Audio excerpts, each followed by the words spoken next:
You don't belong in strategy meetings. That line didn't just sting, it boiled in my chest like battery acid. It hung in the air of conference room C like a punchline nobody laughed at.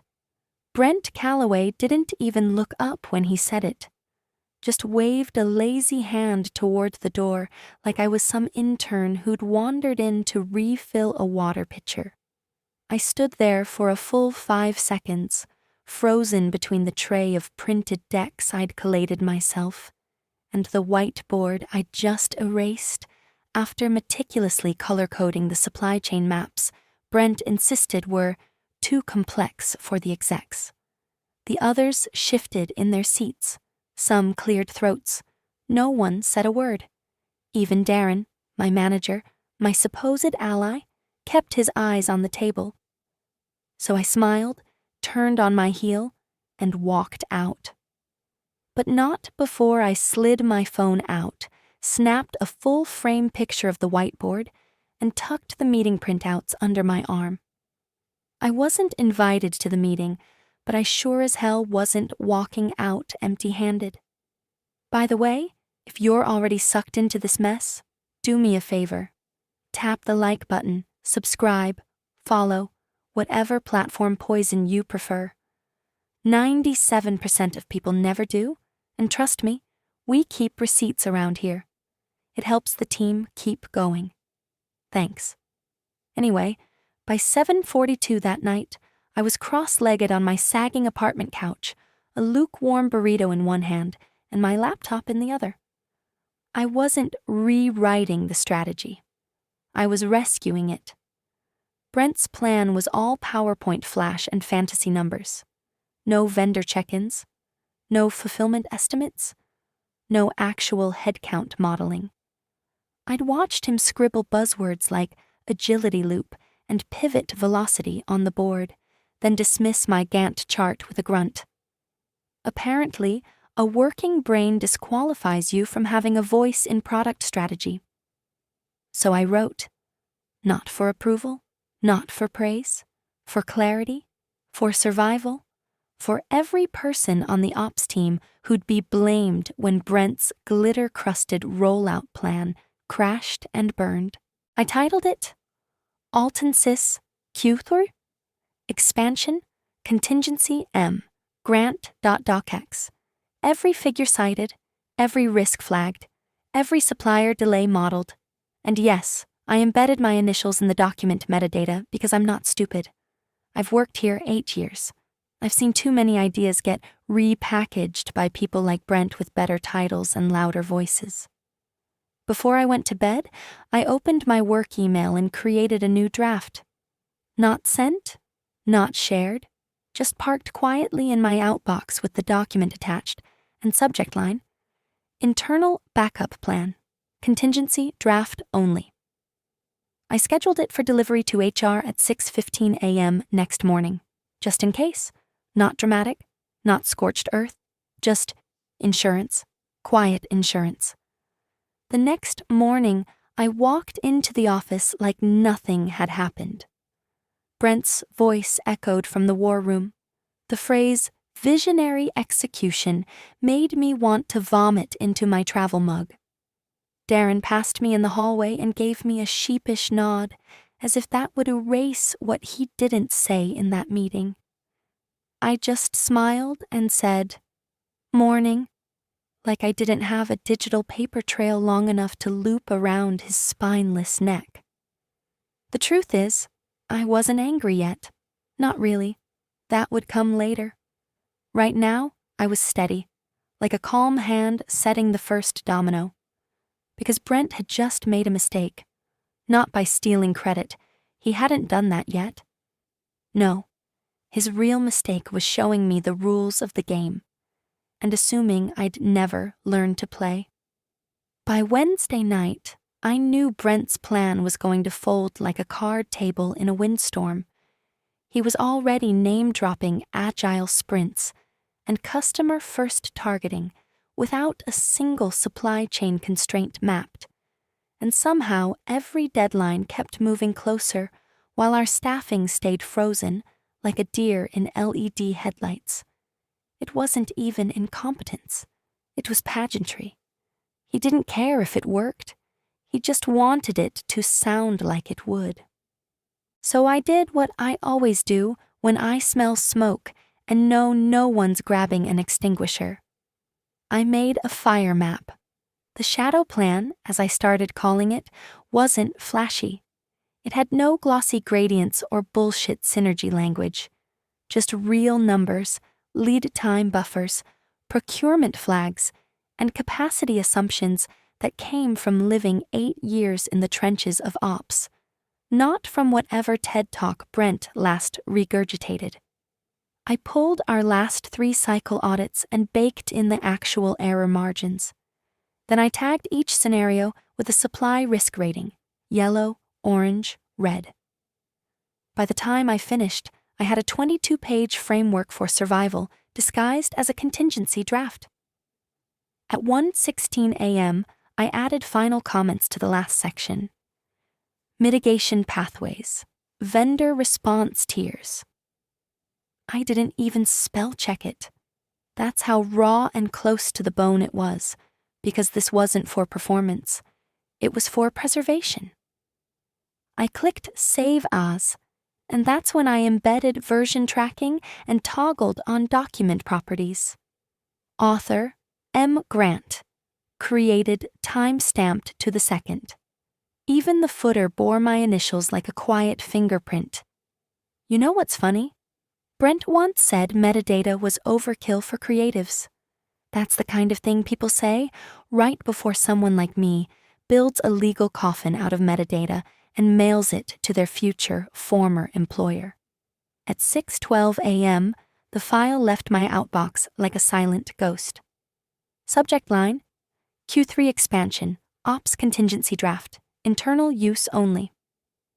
Sent to HR's central inbox, CC'd to the operations archive. I knew only flagged items for retention, not review, no read receipt, no response, not even a bounce. Perfect. It didn't need to be acknowledged.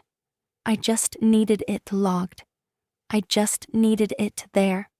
By noon that day, Brent was parading through the bullpen, waving a stack of mood boards from marketing and making jokes about thinkfluencers. He passed my desk and dropped one on top of my keyboard without stopping. Inspiration, he said, like he was giving me a gift instead of a migraine. The man thought stock images of wind turbines and city skylines were going to patch the holes in a logistical roadmap that couldn't even account for inventory lag. I smiled, turned it over, and pretended to jot down a note. What I actually wrote was, "Wind turbine says more than you ever have." After work, I didn't go home right away. I stayed in the office an extra hour, quietly scrubbing through vendor response logs and flagging the 5 most likely to break contract under surge orders. I added it to a fresh sheet. Phase 2, volatility curve. It was boring, precise, thorough. Everything Brent's pitch deck wasn't. You know what they don't tell you about being invisible? It gives you time. No one watches the ghost in the corner. No one questions why she's still at her desk after 7 p.m. or why her fingers are still moving after the lights go half dark. They just assume you're dedicated or lonely or some convenient blend of both. I leaned into that. Let them believe it. Let them think Maya Grant is the kind of woman who stays late because she has nothing better to do. Let them underestimate the hell out of me. Because in about 3 weeks, Brent was going to need a backup plan. And guess who'd already written it?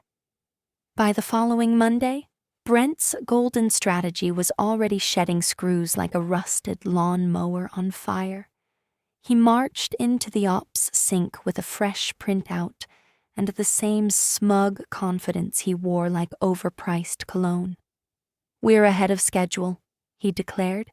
flipping to a timeline that somehow started before our procurement contracts were even finalized. I didn't say a word, just opened my laptop and typed. Version 4 now completely ignores onboarding thresholds. Possible delusion? Or just garden variety hubris? You could smell the stress bleeding through the Zoom calls. Supplier B in Phoenix flagged a delivery bottleneck. Brent's plan had them delivering Phase 1 units a full week before we'd confirmed shelf capacity. Logistics flagged 3 outbound lanes without drivers. Fulfillment sent an email with the subject line, "Quick sanity check?" And when I opened it, it was just a screenshot of Brent's Gantt chart with a crying emoji drawn over it in red. He didn't pivot. He improvised. He started making on-the-fly decisions in real time during syncs, slapping half-baked directives into the air like pancakes on a hot griddle. At one point, he suggested skipping QA checkpoints to increase velocity. And I swear, every person in the room blinked in unison, like the air had been sucked out. No one challenged him, not out loud. But I could feel it, the way people glanced at me when he wasn't looking. Quiet, flickering glances. They remembered what I'd been working on. Some of them had even seen it. That's when it started. Quiet hands, subtle passes. My file, the shadow plan, got passed around like a sacred blueprint beneath the chaos. Darren printed out the vendor response tiers and slipped it under his legal pad during the escalation review. Claire from Warehouse Ops forwarded just the risk model sheet with a "saw this and thought it was helpful." Anon? I caught Jamal in procurement making edits in a spreadsheet that mirrored my draft line for line. They never said it aloud, but they were using it. Not because it was official, because it worked. And Brent? He was too busy hosting war room huddles with marketing and sending Slack messages about font choices in the Q3 rollout banner. I sat 2 desks away, watching the storm he unleashed eat itself alive, while my plan propped up the scaffolding from beneath, invisible and absolutely vital. The real punch came when we missed a supplier deadline by 72 hours, one that Brent had said was already locked. In reality, he'd only gotten a verbal from the rep, who was out with COVID and hadn't signed anything. Brent tried to spin it as a communications gap. I quietly tapped into my dock, opened the supplier contingency table, and handed a printed copy to Darren under the table. The following day, procurement had already pivoted. No one said thank you, but they also didn't use Brent's plan again. I'd walk past the print room and see copies of my contingency timelines sitting face down in trays. I'd catch glimpses of my Phase 2 sequencing model folded into notebooks. Someone even repurposed one of my diagrams in a vendor deck, with my original file name still in the corner, Q3 X Grant Model V3. It burned and it validated, at the same time, because I knew exactly what was happening. My work was saving his neck, quietly, invisibly. Brent was still the face, still the strategic mind, being praised by the exec team in morning stand-ups. He quoted ideas, my ideas, without even knowing where they came from. I once heard him use the phrase volatility curve like he'd invented it. He didn't even know what it meant. And I, still the ghost in the corner, kept watching, logging, updating. Because credit wasn't the goal. Proof was. It was a Thursday when Brent popped his head into my cubicle like we were old college buddies. "Hey, quick one," he said, all casual charm and teeth. "Do you still have any of those backup ops drafts from earlier in the quarter? You know, The ones you were noodling around with before we locked final strategy? He chuckled, like it was some cute little thing I did, drafting full contingency frameworks on my own time for fun. I just blinked up at him from behind my monitor. The man hadn't made eye contact with me in 2 weeks, and now suddenly he was looping me in? I kept my expression flat and cool. I might, I said. What are you looking for? Oh, just some of that logistics modeling you had. Some phrasing I liked, actually. Thought it might help flesh out the narrative. No rush, he said, tapping my desk like he was sealing a deal. Just ping me if you find it. I nodded slowly, then watched him walk back to his corner office, the one with the faux modern lamp and the bookshelf stacked with unread innovation manifestos. I didn't ping him. I didn't need to. He already had the file. I'd seen it pop up in the internal archive logs 2 days earlier, accessed via his assistant's credentials. A clumsy move, considering the document's version. History logged everything. Who downloaded it, when, and from where? And more importantly, who created it? By Tuesday morning, a new internal draft was being passed around for final alignment. It was labeled Q3 Expansion Launch, Brent C Final.docs. The body text hit me like a slap. Paragraph after paragraph mirrored mine word for word. Word for word. The risk mitigation matrix was lifted entirely, right down to the color-coded table and the Tier 1 disruption scenarios I'd structured using vendor codes from last spring. He hadn't even bothered to change the order of the bullet points. My diagrams? Untouched, cropped maybe, but still bearing the faint watermark I'd embedded just under the axes labels. M. Grant, Ops Draft V2. I stared at the screen in silence. It wasn't even rage at that point. It was this sharp, metallic clarity, cold, surgical. I realized this was always the plan, not mine, his. Brent hadn't failed upward by luck. He'd made a career out of quietly adopting other people's competence and presenting it through the right filter of white teeth and buzzwords. I was just the latest draft in a long series of collaborative lifts. The draft went live as a press release 2 days later. I watched from my desk as the internal Slack lit up with links to Alton Sice's shiny new strategy announcement. Our vision for scalable Q3 growth.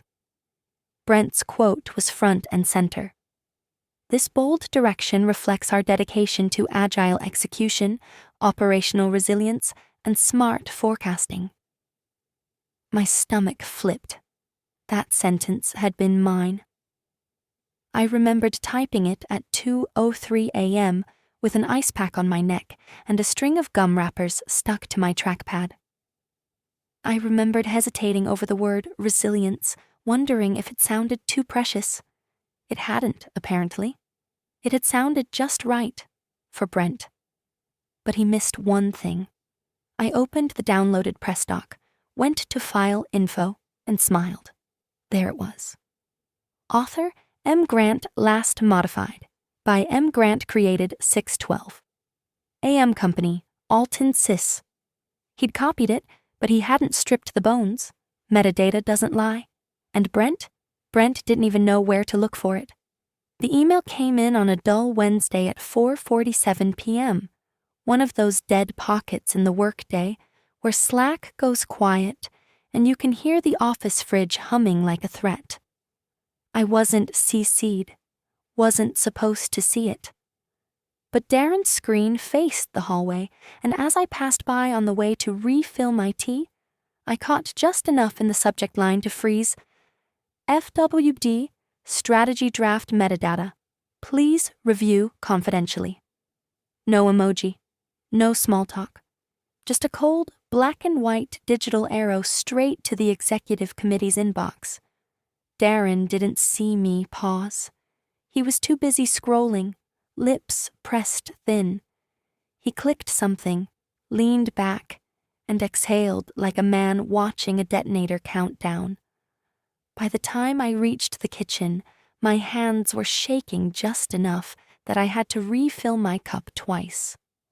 Whoever did it, whoever forwarded that file history, knew exactly what they were doing.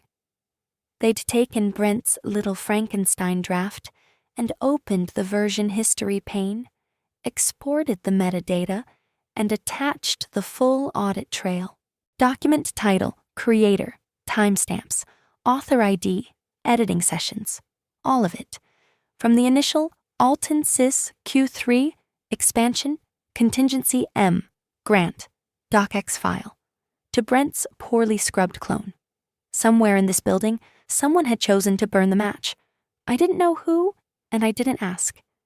You don't poke at a lifeboat when it floats by. You climb in, keep your mouth shut, and row.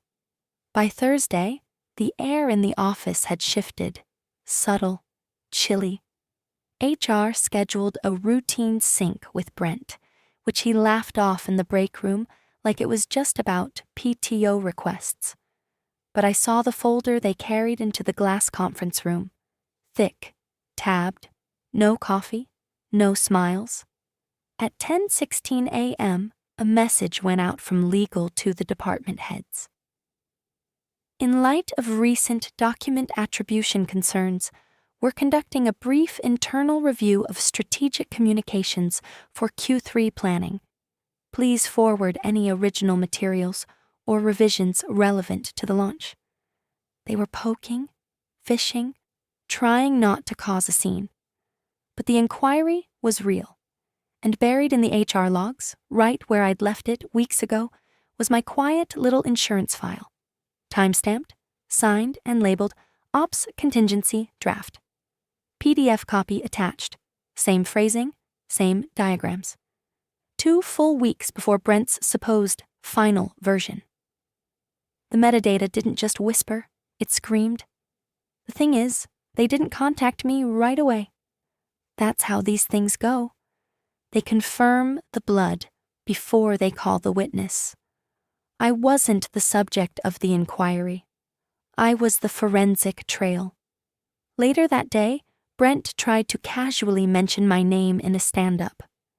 Maya's been instrumental on some back-end logistics, real unsung hero stuff, he said with a wink that made my skin crawl. Unsung hero, like a pat on the head after stealing my wallet. I smiled back, said nothing, because somewhere, in an executive inbox, my file was doing the speaking for me. The calendar invite landed at 8:01 a.m. sharp. Subject line: Board Review Strategy Attribution. No context. No sender name, just a system-generated block on my Outlook. 1 hour, 9:30 to 10:30, location, Executive Conference Room A. I stared at it for a good 10 seconds before clicking Accept. Not because I was ready, but because I wasn't about to give them the satisfaction of hesitation. 5 minutes later, Darren appeared beside my desk like a ghost conjured by the dread pooling in my stomach. He didn't say good morning, didn't make small talk, just placed a manila folder beside my keyboard and said, "Bring your original file. You'll be fine." Then walked away. That folder had my initials scrawled on the front in black Sharpie. Inside, the signed PDF, a printout of the original Word doc metadata, and 3 screenshots from the version history log showing every edit I made from 1:16 a.m. to 3:49 a.m. that night. He'd printed them out. Darren, who had watched Brent erase me in that first meeting and said nothing. Maybe this was his apology. Maybe it was guilt. I didn't care. I took the folder. I didn't dress up. I didn't rehearse. I just put on the same blazer I'd worn when I joined the company 8 years ago. Black, frayed at the cuffs, a little loose in the shoulders. and tied my curls back so no one could see me sweat. Then I walked. The hallway to the executive floor was long and too quiet, like walking through a museum where all the portraits judge you as you pass. At the end, double glass doors, frosted, with the company's etched logo catching the light like a warning. A receptionist I'd never met gave me a polite nod and waved me through. Inside, the room was cold, crisp, and too bright. Polished wood, chrome chairs, a wall-sized screen in sleep mode, humming low. Around the table sat 3 board members, 2 legal counsel reps, 1 external auditor, and a VP from finance I only recognized from the company newsletter. And Brent. He looked like he hadn't slept. His collar was open, his hair frazzled in a way his usual gel wouldn't allow. He tried to smile when I entered, that same sideways smirk he used in all-hands meetings, but his lips twitched wrong and didn't quite land. There was an empty seat beside him. I didn't take it. I sat directly across, placed the folder on the table, and folded my hands in front of me like I was about to make a closing argument. No one spoke for a beat too long. Then the VP of Finance cleared his throat and said, "Ms. Grant, thanks for joining. We're just trying to establish a clear picture of authorship on the Q3 expansion strategy. There's some confusion about source materials." I nodded once. "I can clarify that." To my right, one of the board members shifted forward, fingers steepled. "We've received conflicting documentation. One file appears to originate from your workstation, time-stamped significantly earlier than the public launch version." Brent jumped in. "I'd just like to say, Maya and I worked closely during this rollout. Her contributions were—" "I wasn't asked to contribute," I said, calm and even. "I was asked to leave the meeting." Silence. I opened the folder, removed the first printout, the metadata sheet, and slid it toward the legal rep. Then the signed contingency draft. Then the email receipt from the HR log. Each document placed like chess pieces. No drama, no raised voice, just fact. I looked directly at Brent. "I didn't work on your plan," I said. "You used mine." He looked down, but his ears turned red. The VP flipped through the pages slowly. "How long have you had this file?"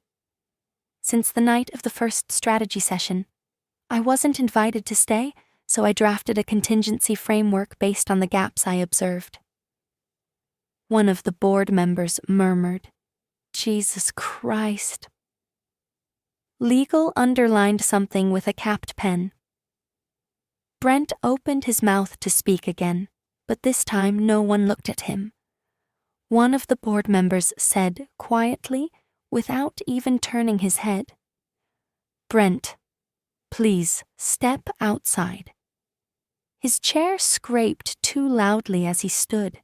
He didn't look back. The door clicked shut behind him. No one smiled. No one thanked me. But in that moment, I wasn't invisible anymore. "Let's get clear on authorship," said the board member nearest the head of the table. She was older, silver hair tied into a sharp bun, hands resting calmly on the leather armrest, like she already knew the answer and just wanted to hear us say it out loud. She turned her gaze to me, then to Brent, who had just been allowed back into the room with all the grace of a kid returning from the principal's office. "So, who authored the expansion strategy?" Brent cleared his throat, sat up a little straighter, and reached for the printed copy of the press release in front of him. "The strategy," he began, "was a collaborative effort built off multiple team inputs." She did," I said, standing. I didn't raise my voice. I didn't slam a folder, I just set it like gravity, calm, undeniable, and already in motion. Then I leaned forward and pulled the document tray closer to me. This, I said, sliding out the first sheet, is the original file metadata, created on June 4th at 1:16 a.m. by me. File title: Alton Sys Q3 Expansion Contingency M Grant. This, I continued, laying down the next sheet, is the versioned backup timeline showing edits made over the following 48 hours, including supplier mitigation models, fulfillment sequencing, and risk tier overlays. The room was so quiet, I could hear the air vent kick on. I kept going. This is the signed PDF I submitted to HR on June 5th at 6:12 a.m. You'll find it in the internal HR archive under Ops Contingency Draft, which, for the record, was never acknowledged or flagged for review. One of the legal reps leaned over and whispered something to the board member. She didn't respond, just kept watching me. And finally, I said, placing the last page on top. This is the Outlook delivery log from my email system showing the time-stamped send event. That's 2 weeks before Mr. Calloway's file was created.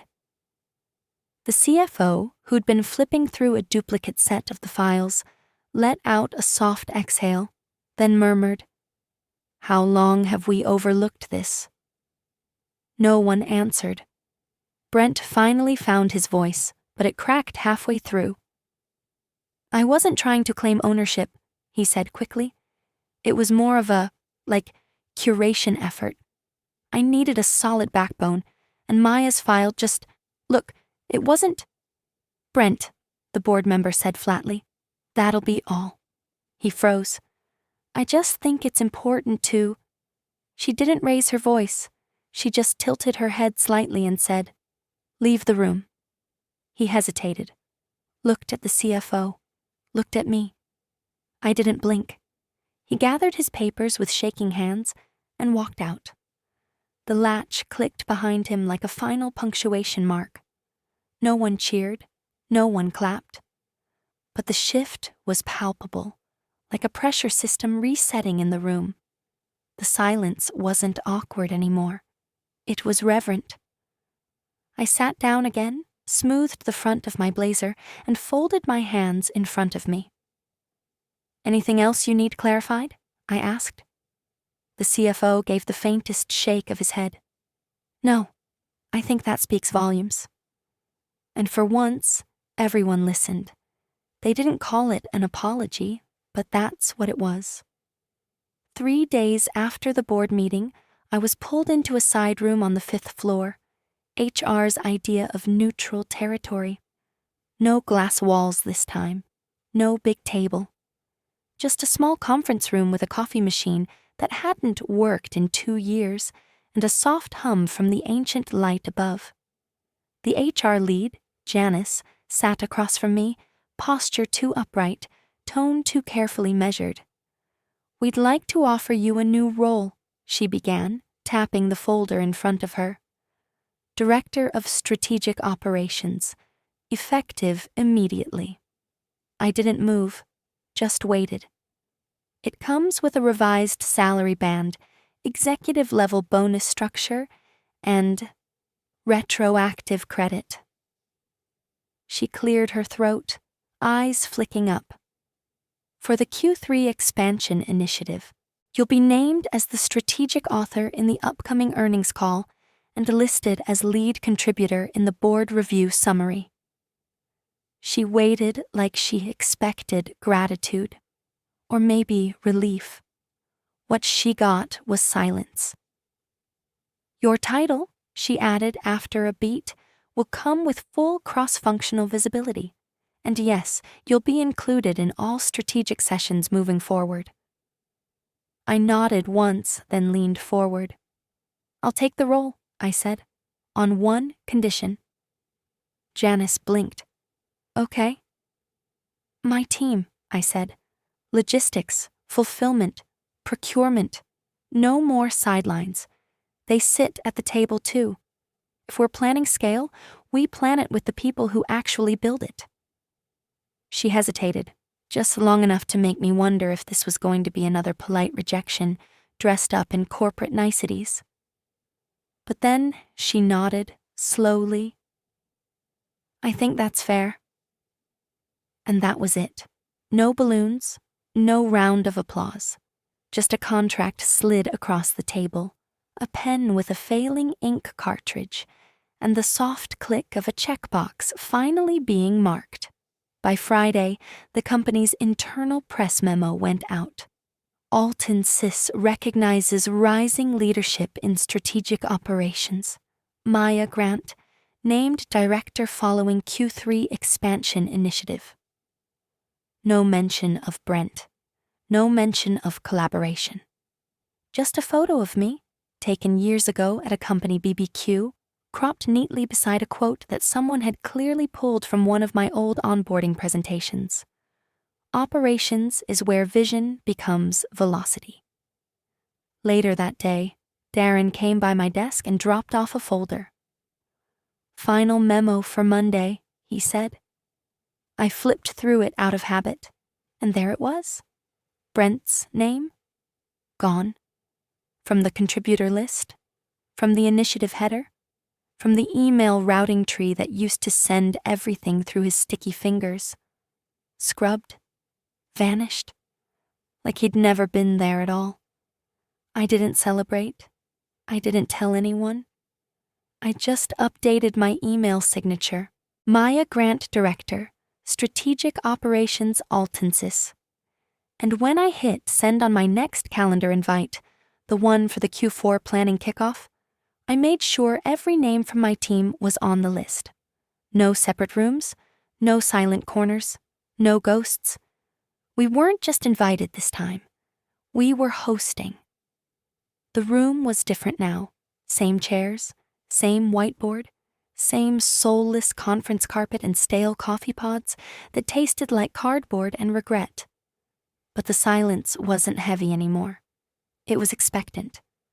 Like the pause right before a string section starts to play. It was the Q4 strategy session. Full house. CFO, marketing, legal, product, ops. Only one seat unclaimed. Brent's. No announcement had ever gone out, no farewell email, no HR-laced, "We wish him the best." Just a quiet flicker in the org chart 2 weeks earlier and a revoked calendar ID. He was simply removed. Like a smudge you rub out of a screen. And no one mentioned him? Not in the halls, not in passing, not here. I walked in 5 minutes early, laptop in one hand, a paper folder in the other, purely symbolic now, but it felt right. The boardroom hum died down. Legal nodded.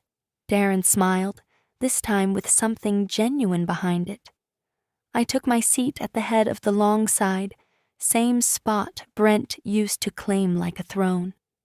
Only I didn't sprawl or bark orders or perform authority like theater. I opened my laptop, I checked my notes, and I waited. Across the room, a new intern hovered awkwardly near the door. Fresh out of school, probably didn't know if she was even allowed to breathe in this room. She clutched a notebook like a life raft and stared at the last empty chair, right beside me. She didn't move. I looked up and caught her eyes. Then I reached out and pulled the chair out a few inches with my foot. She blinked. I smiled.